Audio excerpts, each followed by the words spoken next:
Shalom, peuple de Dieu, bonjour à tous et à toutes. Je suis vraiment très heureux de vous retrouver en cet après-midi afin de célébrer, de louer le Seigneur ensemble et de méditer sa parole.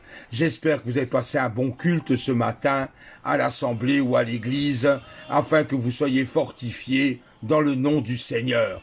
Et c'est vraiment magnifique d'être une assemblée parce que chaque assemblée a son propre enseignement. Chaque pasteur reçoit un message particulier pour son église et grâce à cette parole, chacun puisse entendre, parler, louer le Seigneur Jésus-Christ, qu'il est bon d'être en sa sainte présence, tout le temps en communion avec le Seigneur. Et tous les cultes ne se ressemblent pas, tous les cultes dans différentes assemblées ne se ressemblent pas, mais il y a un message pour chacun et chacune, et chacun puisse retrouver la communion avec le Seigneur, la communion avec Dieu, et c'est merveilleux ce passage que nous avons avec le Seigneur qui peut se manifester à travers sa parole, à travers une bouche d'une personne afin de proclamer la parole de Dieu vivante et opérante. Et c'est une joie profonde d'écouter cette parole qui sort de la bouche d'un pasteur, d'un prophète, d'une personne de Dieu, et que cette parole peut nous restaurer, nous montrer qui tu es, toi, le seul vrai Dieu, toi qui as vécu, Seigneur, avant le commencement. Et nous sommes dans cette joie de pouvoir célébrer ton nom en cet après-midi. Seigneur, merci de nous avoir gardés en vie, de nous garder en forme, de nous garder dans ta sainte présence. Merci Seigneur d'être là. Seigneur, nous te louons, nous te bénissons, car nous sommes assemblés ici en ton nom, et nous voulons te proclamer, te louer, te célébrer, t'adorer Seigneur, parce que tu as les paroles de la vie, et Seigneur, nous voulons te suivre jour après jour. Seigneur, nous sommes tous dans une joie profonde de se retrouver entre frères et sœurs, parce que tu es au milieu d'un peuple qui te loue, tu es au milieu d'un peuple qui t'adore, et Seigneur, tu te plais avec tous ceux qui vivent ton nom, avec pleine foi, en la pleine évangile, qui est le Seigneur Jésus de toutes parts. Tu es là, Seigneur, et tu te manifestes à travers ton peuple. Seigneur, nous voulons te suivre, et nous te disons merci d'être là parmi nous. Merci de bénir nos frères et nos sœurs. Merci Seigneur de bénir tous les instants que nous allons passer dans ta sainte présence. Seigneur, nous te louons, nous te bénissons, guide-nous, éclaircis-nous. Seigneur, que nous ne sommes pas des auditeurs oublieux, mais des auditeurs qui vivent selon ta parole.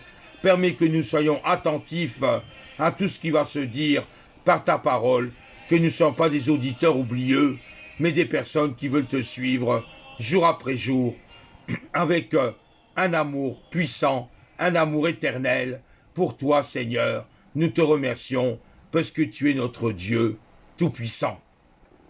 En cet après-midi, je voudrais vous parler de beaucoup de choses que le Seigneur m'a mis à cœur. Et c'est vrai que nous avons tous une foi qui est différente de l'un et de l'autre, une mesure de foi en tout cas, qui n'est pas la même de ton frère et de ta sœur.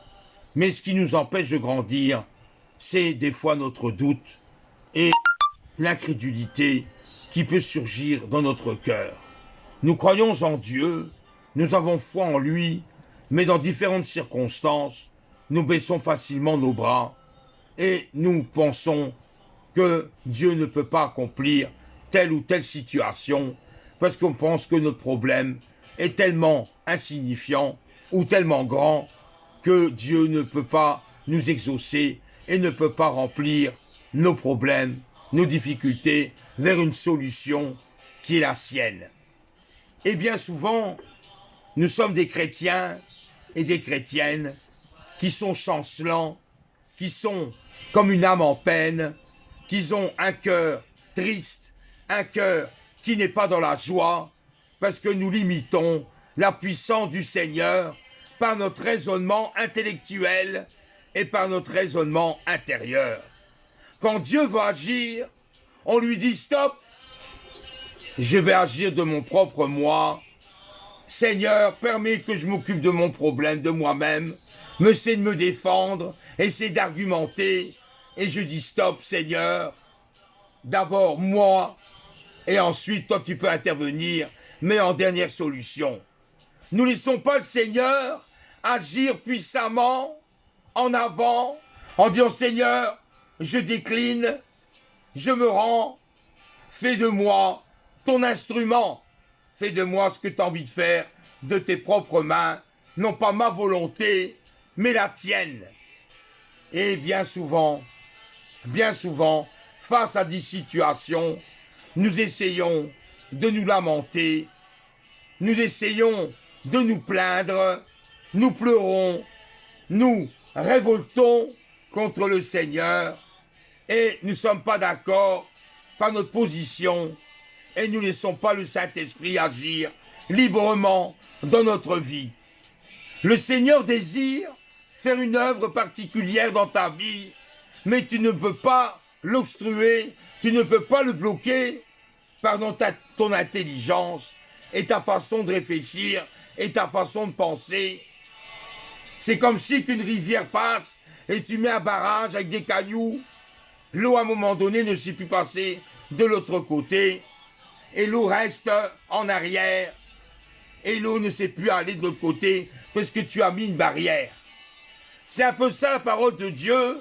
Tu essayes de la contrôler, tu essayes de la maintenir et de pouvoir agir de ta propre force, de ta propre volonté. Le Seigneur te demande de te soumettre à une volonté qui est la sienne, de te mettre à genoux, Seigneur, non pas moi, mais toi. Bien souvent, l'être humain essaye d'être plus intelligent que soi-même. Il essaie de contrôler de différentes façons et nous ne laissons pas la gloire de Dieu pénétrer dans notre vie et nous l'obstruons avec un bouchon comme une bouteille. Le Seigneur te connaît et il sait comment tu agis et comment tu peux bloquer le Saint-Esprit. Or, le Seigneur te demande de te laisser guider, de te laisser faire. Laisse le Seigneur agir dans ta vie. Il agit selon sa manière. C'est peut-être difficile pour toi de le comprendre, mais le Seigneur est impénétrable. Le Seigneur a son propre raisonnement qui est le sien et non pas toi. Le Seigneur agit avec efficacité, avec ténacité dans ta vie. Il suffit de le laisser faire. Pourquoi entêtes-tu dans ta vie? Entêtes-tu dans toutes tes difficultés et tu comptes sur ta sagesse humaine et non pas la sagesse divine afin de te dégager de tous tes soucis? Bien souvent tu chutes à cause de cela. Bien souvent tu chancelles à cause de cela. Bien souvent tu pleures à cause que tu ne veux pas te laisser manier par le Saint-Esprit. Le Saint-Esprit veut agir en toi, il agit, mais toi, tu veux manipuler cette puissance du Saint-Esprit pour pouvoir la contrôler par ta propre moyen. Or, tu ne sais pas contrôler le Saint-Esprit. Tu ne sais pas toi-même le guider, puisque le Saint-Esprit est la puissance de l'Évangile, la puissance de Dieu, et tu ne peux pas, toi, en tant qu'humain, en tant que poussière, tu ne sais pas contrer contre la lumière du Seigneur. Tu es ta créature, il est ton créateur, tu dois te laisser faire par le Seigneur. Le Seigneur agit, mais tu ne le vois pas, puisque tu veux agir de toi-même, afin que tu puisses voir de toi-même l'évolution de ta vie. Et bien souvent, ce sont des échecs, ce sont des luttes, des combats, puisque tu n'as pas laissé faire le Seigneur. Le Seigneur est avec toi, il veut agir à la place de toi. Laisse-le faire, laisse-le combattre le bon combat, et toi remets-toi. Seigneur, tu agis, je ne doute de rien, je sais que tu vas le faire, j'ai confiance en toi à 100%, Je sais que tu vas agir. Pourquoi m'inquiéter? Pourquoi me morfondre? Pourquoi dire, mais Seigneur, c'est quand que tu vas agir? C'est quand que tu vas faire quelque chose? Je ne vois rien. Arrête de te lamenter. Au plus que tu dis ça, au plus que rien va se passer, puisque le Seigneur va te résister, puisque tu veux tout contrôler de toi-même et te chanceler contre lui. Le Seigneur te demande de l'obéir, de croire en lui et de ne pas douter et de faire confiance et être fidèle au Seigneur, et il va agir dans ta vie. Sache-le que tout obstacle, bien souvent, c'est à cause de toi. Ce n'est pas à cause de Dieu, ce n'est pas toujours à cause de Satan et de Lucifer. On ne doit pas voir Satan partout, le diable dans toutes tes actions. Ce n'est pas vrai, c'est un faux évangile. Le vrai évangile, c'est de suivre la parole de Dieu, de l'observer et de le pratiquer dans ta vie et de faire confiance à ton Seigneur. Faire confiance à Jésus, car il agit pour toi. Inutile de te recroqueviller, inutile d'avoir peur. Le Seigneur est là, il est tout puissant. Il est tout puissant pour vaincre tout ce qui met obstacle. Donc arrête de raisonner, arrête de réfléchir, arrête de douter, arrête de dire c'est pas possible. Tout est possible à celui qui croit. Rien ne lui est impossible, rien ne lui échappe. Tout est possible au Seigneur et il va vaincre l'ennemi, il va vaincre tes propres problèmes, tes difficultés, mais laisse ouvert ton esprit au Seigneur. Arrête de réfléchir, arrête de te tracasser, arrête de chambouler le plan de Dieu, car Dieu a un plan pour toi. Dis merci Seigneur pour le plan que tu as tracé, j'ai confiance en toi. S'il a des combats, des luttes, je sais, Seigneur, qu'au bout, c'est la victoire. C'est la victoire au nom de Jésus, puisque Jésus agit à ta place sans que tu réfléchisses longuement à la situation. Arrête d'établir un plan personnel, un plan de l'homme. Ça ne sert à rien devant Dieu. Dieu n'a que faire de ses plans. Lui, ce qu'il veut, c'est que tu sois un enfant obéissant, un enfant qui croit en lui, un enfant qui marche fidèlement envers sa parole. Et tu verras, tous tes problèmes vont se dissiper parce que Dieu te lui a fait confiance. Dieu éprouve ta foi, et c'est biblique, je ne dis pas de bêtises. Dieu éprouve ta foi. À quoi sert de toujours dire oui à un enfant si tu lui dis jamais non? L'enfant ne sera pas rassuré. L'enfant dira, ben, je sais ce que je veux, les parents disent toujours oui. Donc je fais des bêtises, je fais des conneries, c'est pas grave, les parents disent oui. Mais il n'y a pas mieux que de dire non, tu rassures l'enfant. Ceci dans d'identité. D'ailleurs, les psychologues vous le diront, même ceux qui sont dans la psychologie, ils vous diront qu'il faut dire non à un enfant et maintenir ta décision de dire non. Même si ça fait mal émotionnellement, même si ça te fait mal dans les tripes, il faut savoir dire non et rester ferme. Ça rassure l'enfant.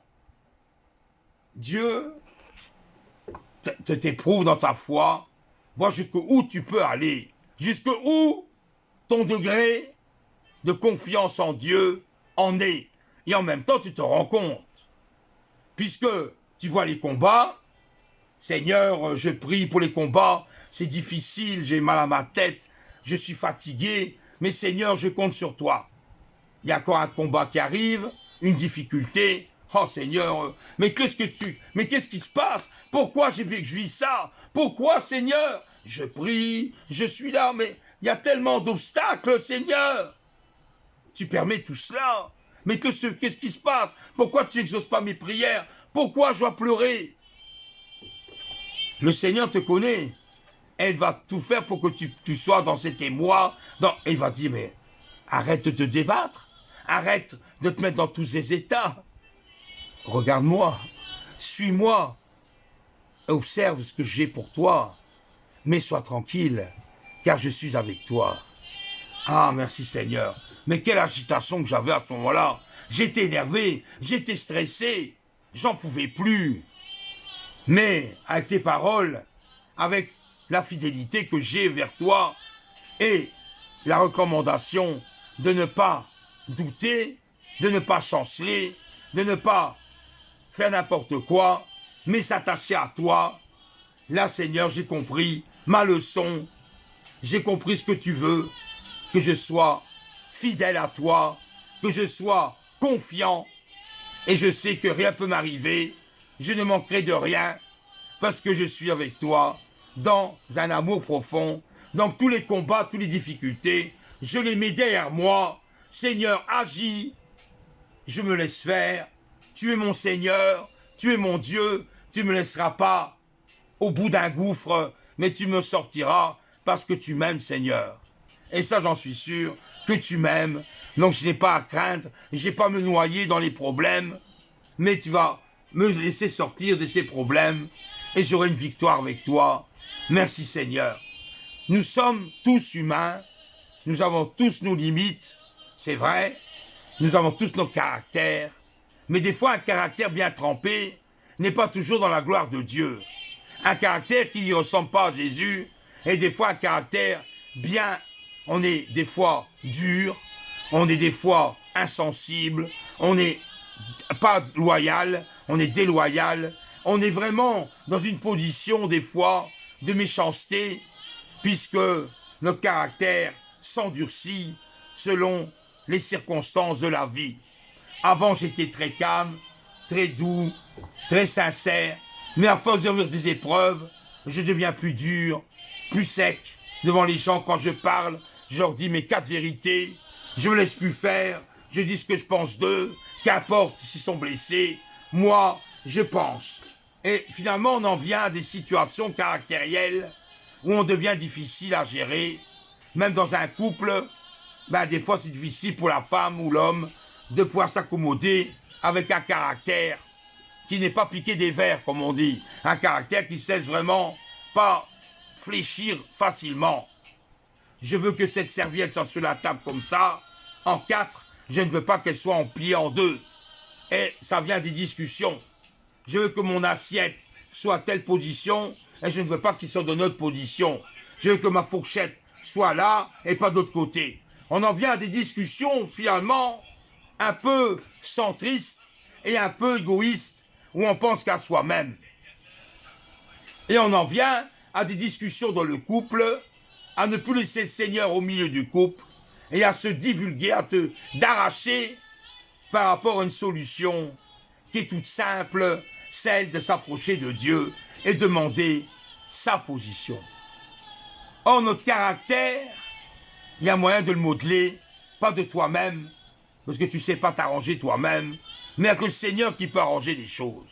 Il n'y a que lui qui peut modifier certaines idées, certaines actions dans ta vie, grâce au Seigneur, où il peut utiliser ta vie afin de modifier les choses. Car n'oublions pas que le Saint-Esprit est en toi et tu ne dois pas l'attrister. Le Saint-Esprit qui est en toi, par ton attitude, par ton caractère et par tes pensées souillonnes ou tes pensées obscènes qui pourraient t'empêcher d'avancer avec Dieu. Mais le Saint-Esprit sera attristé parce que tu sors de ta bouche des obscénités, des méchancetés, des querelles, des médisances, des calomnies, qui n'est pas à la gloire de Dieu. Dieu veut t'utiliser pour son royaume et pour la vie éternelle. Donc, si tu lui fais confiance, les combats que tu vas rencontrer, ils ne sont plus des combats comme tu connais maintenant. Puisque les combats que tu connais maintenant, c'est quelque part, tu sais que Dieu peut agir, mais quelque part tu veux le voir de toi-même, tu veux espérer les choses plus vite que Dieu l'espère pour toi, et tu veux devancer le Seigneur en disant ça va arriver, et je veux tout de suite maintenant, et pas demain, tout de suite, Seigneur, donne-moi ça que je veux ça à tout prix. donne-le-moi, je suis agité, mais je le veux. Le Seigneur te connaît. Tu vas danser, danser, danser, des fois même sur ta tête. Tu vas te rouler par terre pour obtenir ce que tu veux, et le Seigneur va tarder à te le donner. Et toi, tu vas continuer à te débattre. Et à dire, mais Seigneur, que se passe-t-il? Je me débat depuis des semaines, voire des années, et je ne vois rien qui aboutit, ou très peu de choses qui m'arrivent. Et finalement, t'essayes, je veux ce miracle, mais maintenant. Je ne veux pas attendre ce miracle dans un an, ça ne m'intéresse pas. Moi, je le veux maintenant. Et tu vas me le faire, Seigneur, puisque j'en ai décidé. Oh, oh là, parce que tu as décidé. Ouillou. Donc tu ne fais plus confiance à l'Éternel. Tu essayes d'imposer ta loi et tu essayes de dire, hé là, je suis là, hein, Seigneur, c'est moi, hein. Le Seigneur ne pourra jamais t'exaucer comme ça. Ah non, pense pas que tu, en faisant, à force de faire des roulades, à force de se débattre, que le Seigneur va répondre pour avoir la paix. Ça, on le voit ça dans le côté humain, où un enfant veut un bonbon, je veux ce bonbon, les parents disent non, non, tu n'auras pas ce bonbon, l'enfant pleure, l'enfant tombe par terre, il se roule par terre. Naturellement, pas tout seul, mais dans un magasin, où tout le monde vous regarde. Alors, qu'est-ce qui se passe là? Alors l'enfant pleure, il sait comment il faut faire, il est malin, et il pleure, il s'agite, et de honte que les gens vous regardent en disant, mais l'enfant il pleure là, et quoi? Alors, bon, allez, calme-toi, j'ai quand même acheté ton bonbon. Et voilà. Combien de parents le font pour calmer l'enfant, et en même temps pour l'entourage? Ah, ce sont des bons parents. Ils pleuraient, ils ont donné un bonbon pour calmer l'enfant. Mais derrière tout ça, il y avait la colère, la rébellion envers les parents, la non-soumission, parce qu'on voulait ce bonbon. Et je veux à tout prix ce bonbon, quitte à me rouler par terre, à hurler dans le magasin, afin que les gens nous regardent en disant qui tient cet enfant. Pourquoi les parents empêchent un enfant d'avoir un bonbon? C'est pas des bons parents, hein. Regarde ça, il laisse pleurer l'enfant. Ah, les pauvres enfants, pas petits gosses qui pleurent. Ah là là, et ça te donne une sucette. Et bien souvent, les parents plient et ils disent, bah allez, calme-toi maintenant, arrête tes pleurs, arrête ton chagrin, tiens, voilà un bonbon. Ah, je vais avoir la paix. Enfin, je pourrais maintenant faire mes courses tranquillement. Il a eu son bonbon et l'enfant a gagné. L'enfant a gagné, quelque part. Donc, arrêtons de bloquer le Saint-Esprit. Laissons-lui faire. Ne soyons pas un enfant capricieux, mais soyons un enfant obéissant. Seigneur, si ce n'est pas aujourd'hui, oh ben, c'est que tu as décidé autrement. Ce sera demain. Et si ce n'est pas demain, ben c'est que tu es en train de me former, Seigneur. Tu es en train de faire des choses bonnes pour moi, afin que je progresse. Merci, Seigneur. J'ai toujours des problèmes, mais je sais que tu prépares un plan bien précis, et je m'attends à un miracle, et que je m'y attends pas. Ah, je verrai peut-être pas, je verrai pas de mes yeux. Ça va arriver quand tu auras décidé, Seigneur. Donc je suis en attente, mais je ne chancelle pas. Je te dis rien, Seigneur. C'est toi qui agis. Moi, je me rapproche de toi. Et c'est toi qui décides. Ma vie est entre tes mains. Donc, je n'ai rien à craindre. Par contre, si ta vie est à moitié dans les mains de Jésus et la moitié dans le monde, tu n'as pas totalement donné ta vie, là, naturellement, tu as des tiraillements. Tu as des problèmes. Puisque la moitié n'est pas encore gagnée à Christ. Il est encore gagné à l'ennemi et gagné au monde. Donc, attends-toi pas à des bénédictions qui tombent du ciel. Il y a ta vie à mettre en ordre, la moitié de ta vie à crucifier dans le Seigneur, avant d'obtenir les grâces de Dieu. Il ne faut pas espérer d'avoir quelque chose si la moitié est dans le Seigneur et l'autre moitié dans les ténèbres. Impossible. Il n'y a pas de conciliation entre Dieu et les ténèbres. Impossible. Ou tu es à 100% avec Dieu, et tu ne peux pas avoir 50% avec Dieu et 50% avec le monde. Ce n'est pas compatible. Tôt ou tard, tu auras des problèmes, des échecs, des combats, puisque tu n'as pas observé la parole de Dieu à 100%. Or, chaque verset dans la Bible est important. C'est la parole de Dieu. Combien de pasteurs prêchent dans les églises ce que les fidèles veulent entendre? On va dans des versets, Dieu a tant aimé le monde, qu'il a donné son Fils unique, afin que quiconque croit en lui ait la vie éternelle. Alléluia, merci Seigneur pour cette parole. Mais on te donne des paroles comme ça. Dieu est amour, Dieu est tendresse, Dieu vous aime. Frappez, on va vous ouvrir, demandez et vous recevrez. Toutes des belles paroles dans le sens de tes oreilles qui aiment bien d'entendre ça. Mais que dès qu'on te dit, donne ta vie entièrement au Seigneur, fais des efforts pour Dieu, lis ta Bible tous les jours, médite-la, prie. Ah là Seigneur, là c'est un peu plus compliqué. Moi qui aime bien mes films à la télé, moi qui aime bien mes jeux de cartes avec mes voisins et mes voisines, ouf, me consacrer à toi davantage, Seigneur, ça devient difficile. Faut pas t'attendre à des miracles, puisque tu es retenu par l'esprit humain, par l'esprit de ce monde. Donc, il n'y a pas de conciliation. Donc, Dieu ne peut pas t'exaucer comme toi tu le penses. Ce n'est pas un pantin, ni un yo-yo. Dieu, il est Dieu. Et Dieu, dans sa parole, il est tranchant et opérant jusqu'à la moelle de tes os. Inutile de faire le beau, inutile d'aller dans le sens du poil, mais aller dans le sens de Dieu, oui. Inutile de prêcher des belles choses, afin que le monde soit séduit par ces paroles et mettre de côté certains versets qui peuvent blesser ou qui peuvent faire réfléchir quelqu'un ou aller dans le sens contraire. Oh là non, non, on ne va pas prêcher ça. On va plutôt prêcher des belles paroles du style « Repentez-vous, croyez que le Seigneur peut vous faire des choses, croyez à ceci, croyez à cela, donnez à l'église, donnez, allez-y, donnez de l'argent et le Seigneur va tout bénir jusqu'au centuple de ce que vous donnez. » Ça, c'est des paroles qui vont dans le sens des oreilles et ça plaît aux gens. Ça plaît aux gens, mais est-ce que ça plaît vraiment à Dieu? C'est là la question.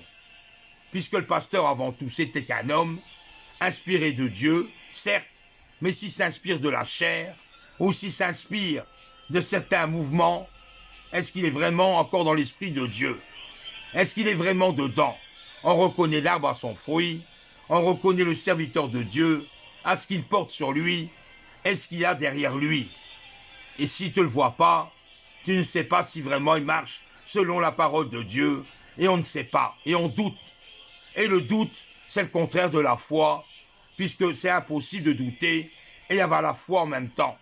Nous sommes confrontés à des situations actuelles au XXIe siècle, avec des églises toutes contrefaçées, toutes contrefaçons, où on va dans le sens des fidèles, on va dans le sens des gens, afin de leur faire plaisir.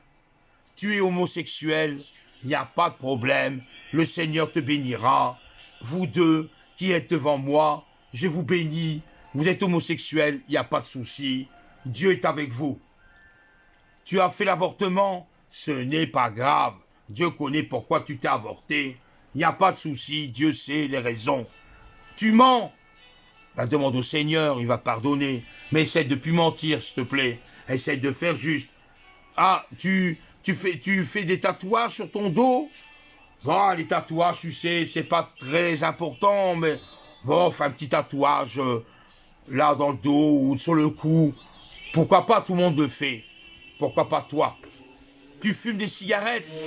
Bah, du moment que ça va au paquet, essaye de fumer modérément, s'il te plaît. Ne fume pas tout, parce qu'après tu n'auras plus pour demain. mais fais en sorte que ne pas trop fumer, parce que c'est pas bon pour la santé. Et on parle même pas de Dieu, on parle de sagesse humaine. Tu bois un verre de bière, t'en bois 10. Bah, c'est pas grave de boire 10 verres de bière. De toute façon, ton corps est habitué à boire 10 verres. Est-ce que tu es saoul? Ah non, je ne suis pas saoul. Bah, 10 verres, c'est rien. Continue à boire. Ce n'est pas grave. Le Seigneur a bien changé l'eau en vin. Pourquoi pas, tu peux boire un casier, il n'y a pas de problème. C'est ce qu'on fait dans les églises. On essaie de faire plaisir aux gens et d'aller dans le sens des gens. Et ça remplit des églises. Naturellement, à l'église, nous sommes plus 100, nous sommes 500, nous sommes 600, 800.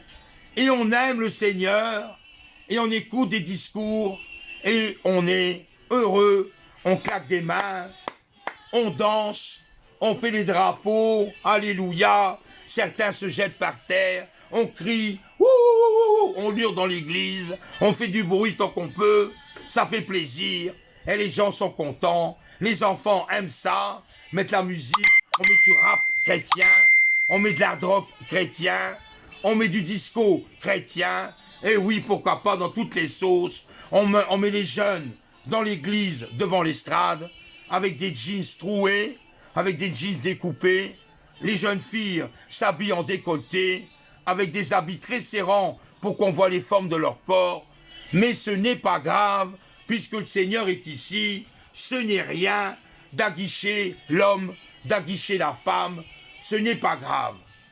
Et dans certaines églises, même des femmes ont un décolleté bien profond, et le pasteur, au lieu de faire son sermon avec ses yeux rivés vers l'église, il tombe dans les décolletés de ses fidèles, et il tombe dans des exagérations, mais ce n'est pas grave puisque Dieu est là, Dieu est dans l'église, donc ce n'est pas grave. On te demande de mettre des dîmes, on te demande de mettre des offrandes, on te met beaucoup d'argent, mais on ne te dit jamais où va l'argent. Où va cet argent, à quoi elle sert, on ne te le dit pas. Or, dans une assemblée normale, il y a des bilans où on te dit il y a eu autant d'entrées, il y a eu autant de dépenses, et l'argent va là, là, là. Et tu le sais, tu es conscient, tout le monde est au courant, il n'y a pas de tricherie, il n'y a pas de vol, et il n'y a pas d'usurpation, parce que tout le monde est au courant à quoi sert cet argent. Or, aujourd'hui, personne n'est au courant de rien, ne sait pas, tu as mis 100 € dans la corbeille, tu ne sais pas à quoi ça sert ces 100 €. Si le pasteur l'a mis dans sa poche, tu n'en sais rien. S'il est distribué à une œuvre caritative au tiers-monde, tu ne le sais pas. On ne te dit rien sur le but de l'argent. Mais on te demande de mettre des offrandes, on te demande de mettre des dîmes, on passe des fois 3 fois sur le culte avec un panier pour te secouer. Tu n'as pas donné assez. Je vais vider tes poches, vas-y, secoue. Tiens, il y a une pièce qui est tombée, tu n'as pas déclaré cette pièce-là, mets-le dans la corbeille. Quand Jésus reviendra, je vous assure, et ça j'ai une conviction intérieure, Dieu me l'a montré plus d'une fois, ce sera une désolation et une tristesse profonde. Au lieu de penser qu'il y a des églises entières qui vont monter avec Dieu, ces églises-là vont être détruites avec tous ces fidèles en même temps, parce qu'ils ont suivi un aveugle et ils sont tombés tous dans la même fosse, dans un aveuglement spirituel. Revenons, mes frères et sœurs, revenons à la parole de Dieu. Revenons aux sources de la parole de Dieu. Tout ce qu'il est dit dans la parole de Dieu est la vérité. Il n'y a rien de faux dans la parole de Dieu. Tout est marqué, tout est là. Il n'y a pas ajouté quelque chose et il n'a pas retiré quelque chose de la parole de Dieu. La parole de Dieu est la vérité. Une église doit être transparente comme la Bible. Si tu vois que dans l'église où tu es, ce n'est pas indiqué dans la Bible, je t'assure, vaut mieux quitter cette assemblée que d'aller continuer à aller dans cette assemblée pour que tu sois troublé et que tu perds l'esprit qui est avec toi et le gain que tu peux obtenir avec Dieu parce que tu t'es égaré. Fais attention à toi, sois prudent. On est dans un monde où il y a des faux Christ, des antichrists, des faux prophètes. des faux pasteurs qui essayent d'amasser de l'argent sur la foi véritable chrétienne. Or, si tu veux savoir qu'une église marche bien avec le Seigneur, il faut qu'elle marche comme les premiers chrétiens, qu'ils étaient ensemble dans la simplicité. Tu vois ça dans Actes des Apôtres, au chapitre 2, où tous les disciples se réunissaient chaque jour pour quoi faire? Pour se rassembler, communion fraternelle, pour rompre le pain. Et oui, on rompait le pain à chaque fois qu'on se voyait, en mémoire de Jésus-Christ. On rompait le pain et le vin. Et oui, la communion ensemble, manger ensemble, dans une communion parfaite. Et si l'un, il manquait quelque chose, on venait l'aider et le secourir, afin que ce frère et cette sœur puissent aussi obtenir ce qu'il n'a pas dans l'amour de Dieu. Ça, c'est l'église vivante. L'église véritable d'un réveil que le Seigneur veut instaurer, c'est une église qui marche fidèlement dans la parole de Dieu. Inutile d'écouter des sermons qui te font du bien sentimentalement. Inutile de lui faire confiance à un serviteur de Dieu qui te raconte des bobards et qui accepte l'homosexualité, qui accepte les choses qui sont dans ce monde. On l'implique dans l'église. Ce n'est pas la parole de Dieu. Il n'y a pas de compromis entre le monde et Dieu. Les tatouages ne sont pas de Dieu. Et je te répète, mon frère et ma sœur, c'est la vérité. Lis ça dans Deutéronome. On n'a pas le droit de graver quelque chose sur notre peau. Or, la loi, elle fait plaisir. On accepte tous les tatouages. N'importe quand, même les enfants ont des tatouages. On accepte les boucles d'oreilles aux garçons, jusqu'à 2 boucles d'oreilles. On est d'accord. J'ai même connu, et je vous assure, c'est la vérité. Je ne vous mens jamais. Je dis toujours la vérité, même si ça fait mal. Mais il faut mieux dire la vérité telle que la parole de Dieu, et non pas dans le sens du poil, avec que tout le monde soit content, et avoir un audimat de plusieurs centaines de personnes, alors que c'est faux.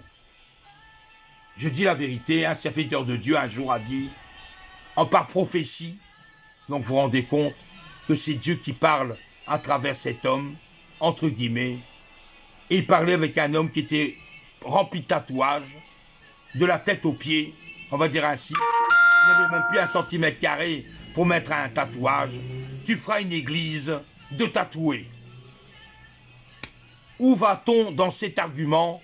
Est-ce que dans la Bible il est marqué qu'il y aura des églises de tatoués? On a même fait des églises d'homosexuels maintenant, où tous les homosexuels se réunissent au nom de Jésus-Christ, et on en fait une église d'homo.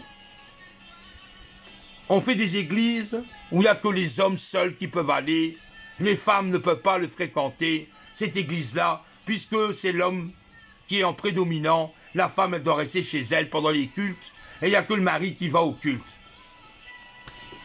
On en vient à des débordements sans fin, tout au nom de Jésus. Tout au nom de Jésus, et on ne sait pas finalement, si on n'est pas, on ne sait pas quoi, on se dit mais qu'est-ce que c'est que tout ça?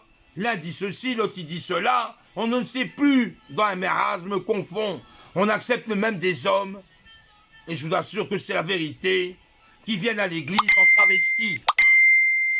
Ils se déguisent en femmes, maquillés comme une femme, et ils viennent à l'église, au nom de Jésus, je suis Seigneur. On fait même des baptêmes avec ce genre de personnes qui profanent l'œuvre de Dieu, mais on accepte parce qu'ils ramènent de l'argent dans les caisses de l'église.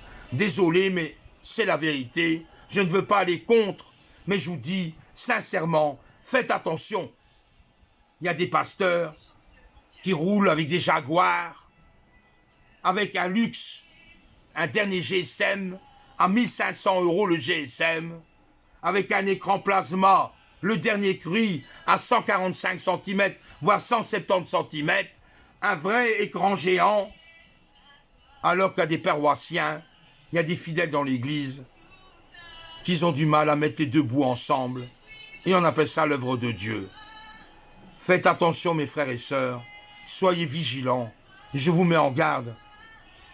Le Seigneur revient bientôt et il ne va pas chercher ces genres de personnages, mais il va chercher plutôt des personnages qui ont voulu se mettre à genoux devant le Seigneur, qui ont partagé ce qu'ils avaient et qui ont eu de l'amour les uns envers les autres. C'est ça un véritable disciple du Seigneur. Ce n'est pas un disciple où on met sa photo sur une affiche et en mettant un numéro de compte de banque, versez-moi de l'argent, je vais évangéliser, mais il faut des fonds, il faut de l'argent pour me motiver, autrement je n'irai pas dans telle patrie, dans tel pays, si je n'ai pas l'argent.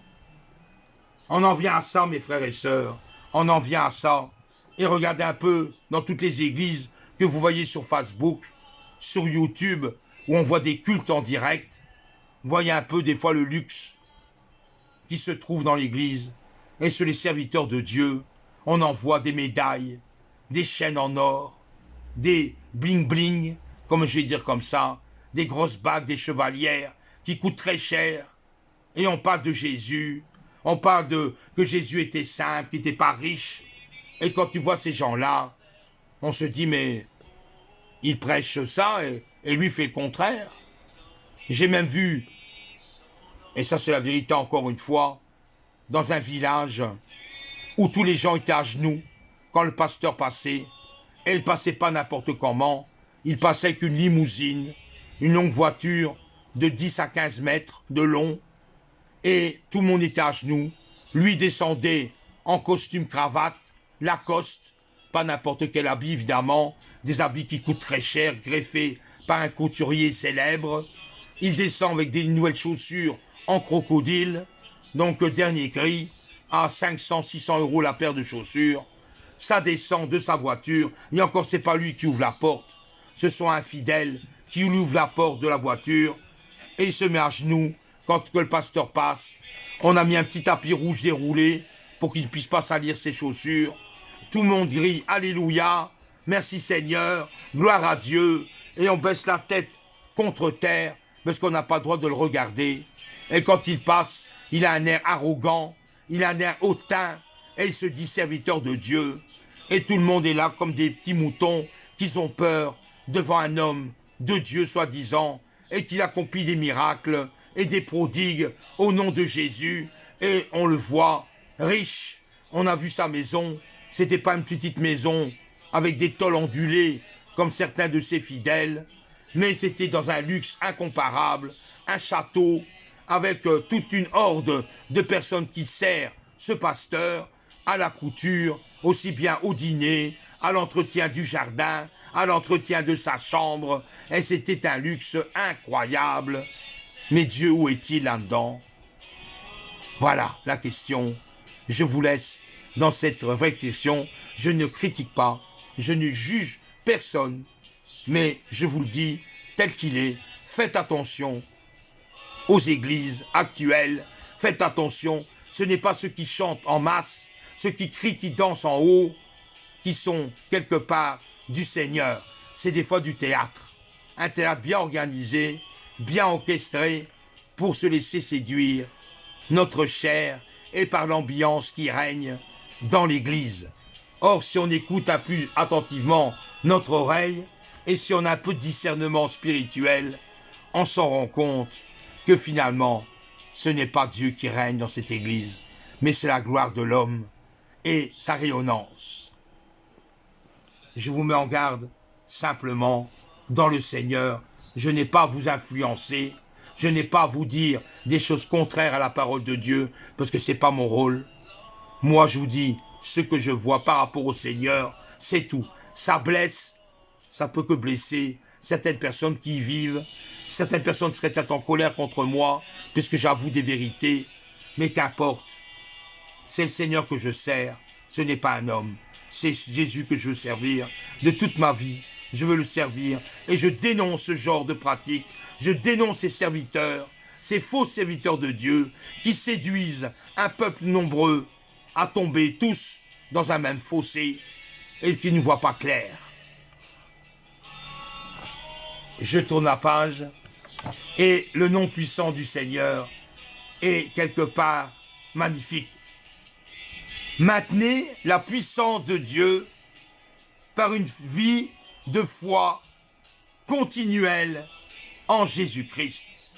Vous devez être persévérant de ce que vous faisiez chaque jour et avancer vers le royaume de Dieu en ayant la foi et la joie dans le Seigneur et de poursuivre fidèlement sa vie. Ça, c'est important pour la vie d'un chrétien.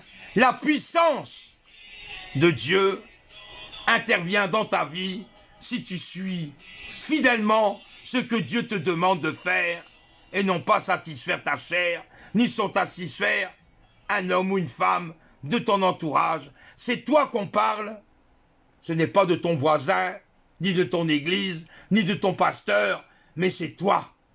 Toi seul, devant ton Dieu, tu dois avoir une vie et une foi continuelle avec Jésus-Christ. Tu dois être fidèle et persévérant avec Jésus-Christ. Tu dois être fidèle et persévérant jusqu'au bout. Même s'il y a des coups, même s'il y a des brimades, tu dois persévérer malgré tout, tenir bon jusqu'à la fin de tes problèmes, jusqu'à la fin de la réponse de ton Dieu. C'est ça, la vie continuelle avec lui, ne pas se laisser berner et avoir une souffrance en toi à te décevoir, mais une vie vivifiante dans la foi du Saint-Esprit et dans la foi de Dieu. C'est ça, la persévérance. Merci Seigneur. Mais pour ça, il faut que tu t'équipes d'armes. Je ne parle pas des armes à feu, ni des armes blanches. Je parle de la foi spirituelle, des armes de vie spirituelle et de ta foi spirituelle. Et les armes, et la meilleure des armes, c'est la parole de Dieu. Tu ne peux pas combattre l'ennemi, tu ne peux pas combattre tes difficultés, tu ne sais pas te défendre si tu ne connais pas la puissance de la parole de Dieu. Si tu ne la connais pas, si tu ne sais pas, tu ne pourras rien faire. Inutile de te débattre toi-même, de te défendre toi-même. Si tu n'as pas la parole de Dieu, tu vas combattre contre le vide, tu vas combattre contre l'air, tu donneras des coups de poing dans l'air, mais les coups de poing ne pourront pas te les rendre puisque tu tapes dans le vide. Avec la parole de Dieu, c'est tout autre. Quand tu commets quelque chose, là tu sens, la parole de Dieu te prévient que là, tu n'as pas fait ce qu'il fallait faire.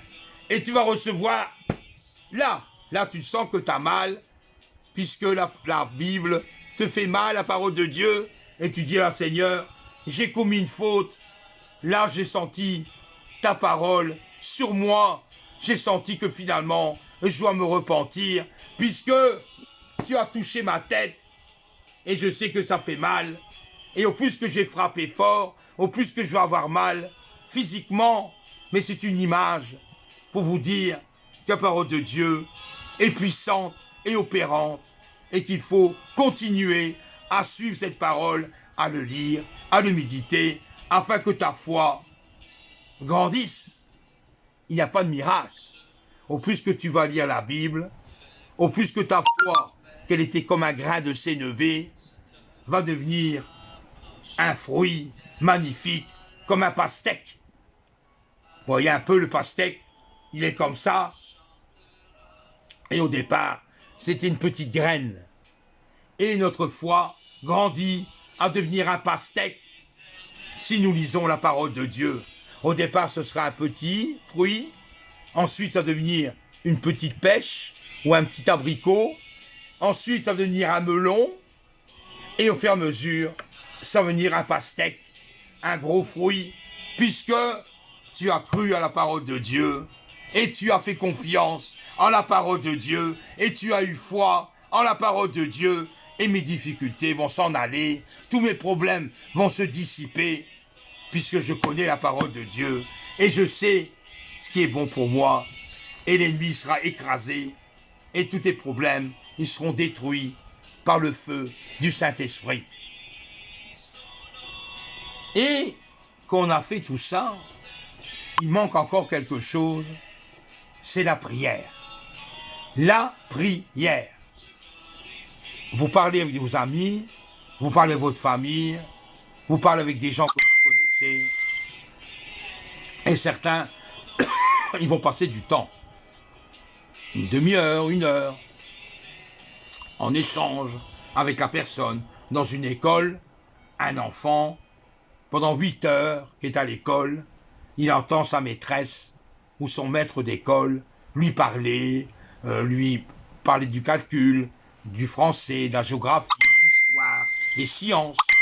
Le professeur va raconter, et pendant 8 heures, l'élève va écouter le professeur et on fera des exercices pour voir s'il a bien compris la matière. C'est vrai. Dieu n'est qu'un élève au départ.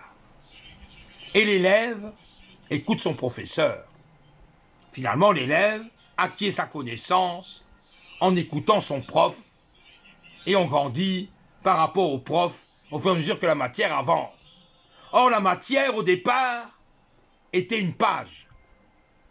Puis, c'est devenu 2 pages, puis 3, puis 4. Puis, finalement, ça devient un syllabus, ça devient un petit cahier où c'est rempli de pages pour que ta connaissance s'agrandisse. La parole de Dieu est comparable. Au départ, tu lis un verset, tu lis un chapitre, puis finalement, tu as tellement soif d'apprendre plus que tu lis plus facilement la Bible, et sans te rendre compte, la foi que tu avais grandit en toi, et au plus qu'elle grandit, ça devient une maturité spirituelle. Tu deviens un homme et une femme mûrs dans le Seigneur, un fruit qu'on peut cueillir facilement d'un arbre, puisqu'il est mûr. Il n'est plus vert, il n'est pas en attente de mûrir, il est un fruit mûr. Et quand tu le manges, une saveur, une douceur, quelque chose qui fait du bien dans ton palais, comme du miel qui coule dans ta bouche, un miel doré, un miel bien sucré, qui fait du bien le manger, et un breuvage de bien frais, qui est le lait, puisque le lait est très bon quand il est froid, ça désaltère, ça donne un goût spécial, le lait. Alors imagine le lait, le miel ensemble, c'est un délice, ça régale, et ça fait du bien, surtout quand il est frais, avec des chaleurs qu'on connaît. Ah, merci Seigneur, tu me rafraîchis ma vie, et la Bible est pareille.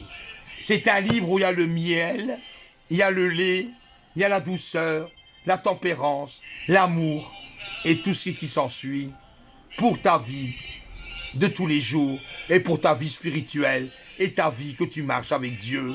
C'est ça, la parole de Dieu, la vraie, la sincère.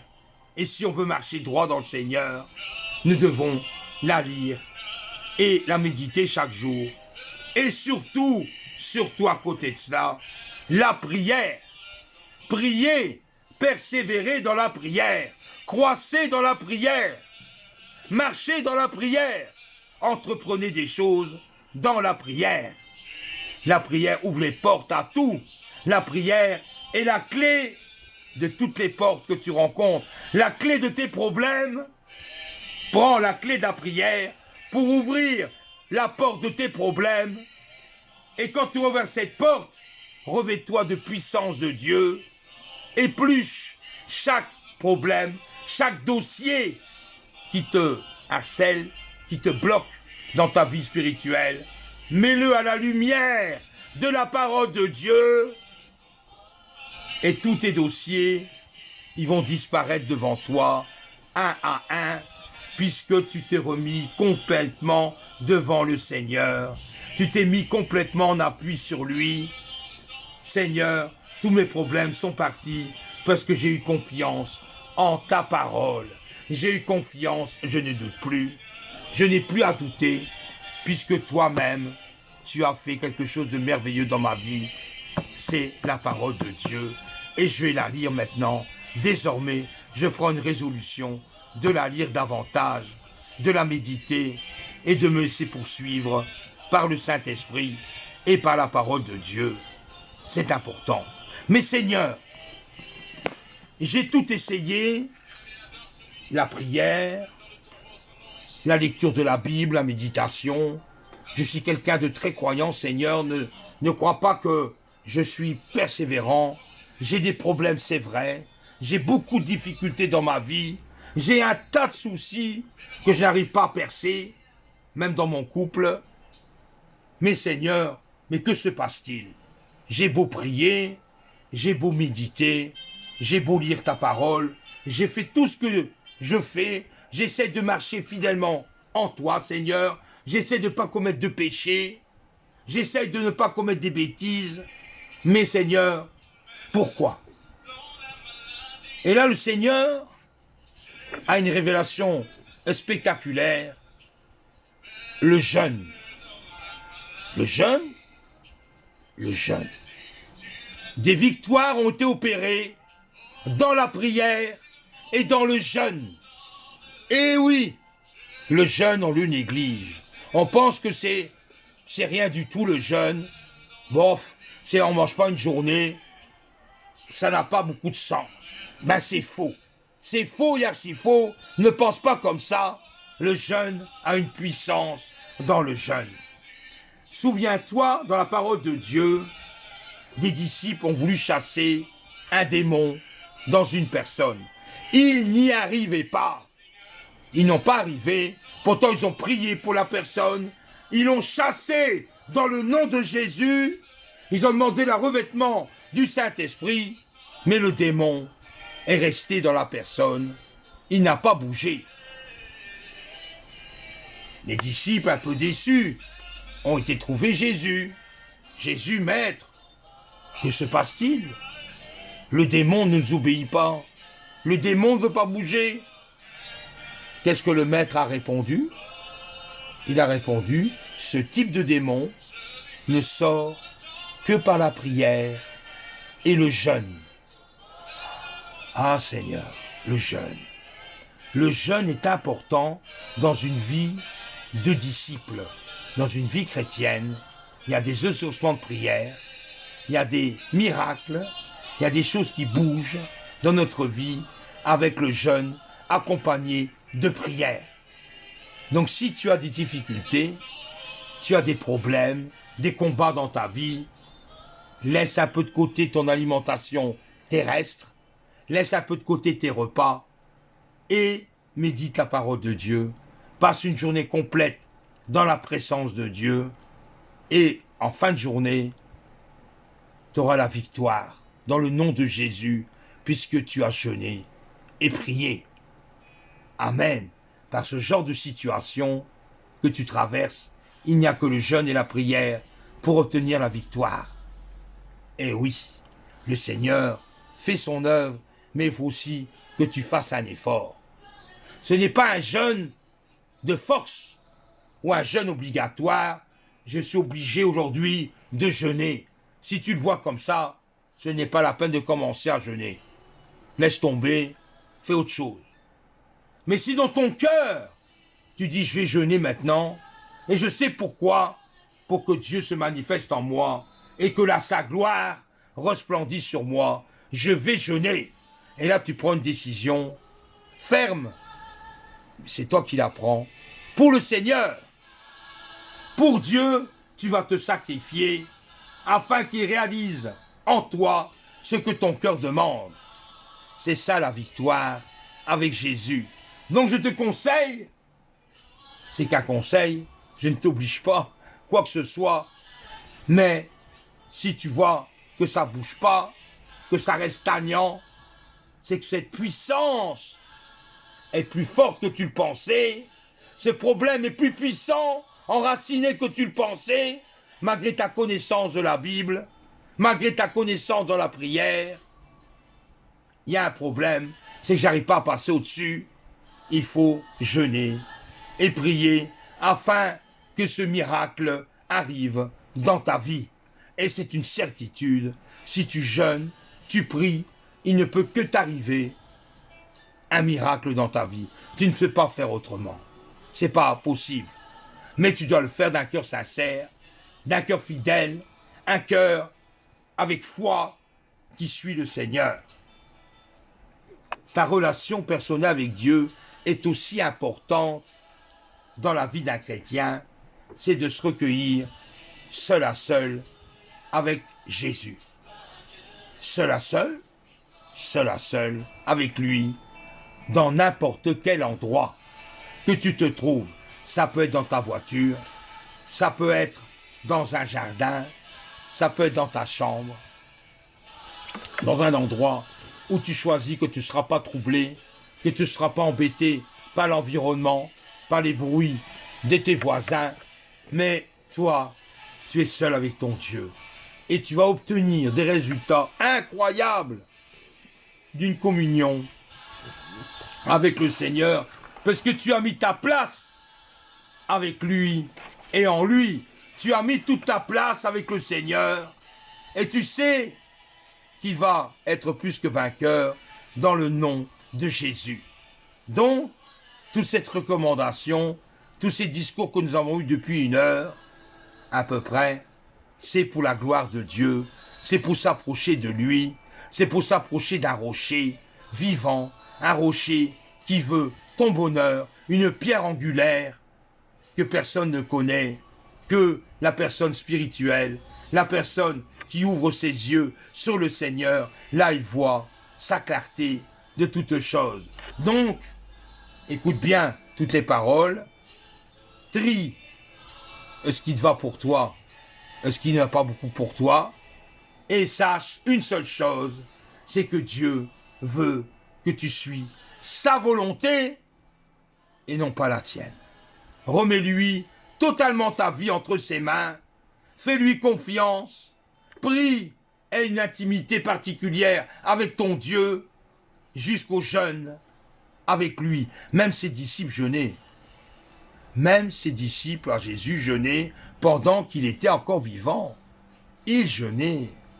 Eh oui, on voit ça dans la parole de Dieu, dans les évangiles. Et le jeûne est très très important pour obtenir des guérisons de ton âme, pour obtenir des guérisons de ta tristesse, des guérisons de tes combats, des guérisons de tes soucis. C'est grâce au jeûne et à la prière qui s'accompagne et la confiance que tu as avec ton Dieu. Amen. Que le Seigneur vous bénisse avec ses paroles. Nous nous retrouvons demain à 15 h, fidèles au poste. Ce soir, il y a mes enfants qui organisent des chants, des témoignages. Ils sont bouillants pour le Seigneur. Vous les verrez ce soir à partir de 18 h.